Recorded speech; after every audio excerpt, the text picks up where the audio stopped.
So hello mga Lods, so DM question ulit tayo galing sa ating Lodi na si Marvin Garcia kasi nag-PM kasi sa atin na about dito sa ground handling, so marami siyang katanungan. So sabi niya dito is konnichiwa po senpai, tips po senpai, ano po ba palagi ginagamit na kotoba sa ground handling?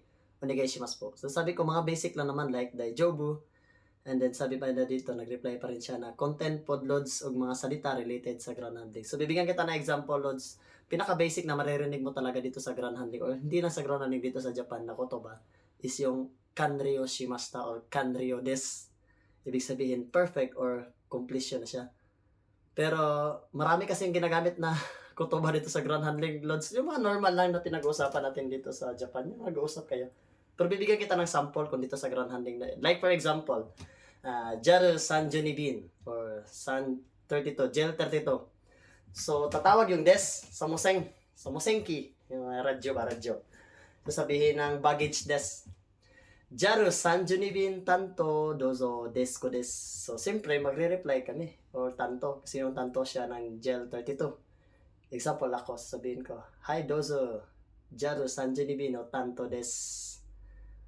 Then, sasabihin ng des kung ano yung gusto ng baggage des. Example, sasabihin ng des na, JAL Sanjuni Bin kara, Taito connectionのバゲージがあります。JAL93 便4つがあります。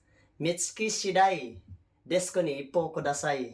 So, yung mga basic lang. So, pag nakahanap mo daw yung JAL93 bin, kasi tight yun siya. So, magre-render ako ka sa desk pag nahanap mo na siya. So, example, nakita ko na siya. Ako naman natatawag sa desk. Desk ko dozo, JAL32 bin no tanto des. Hi, どうぞ。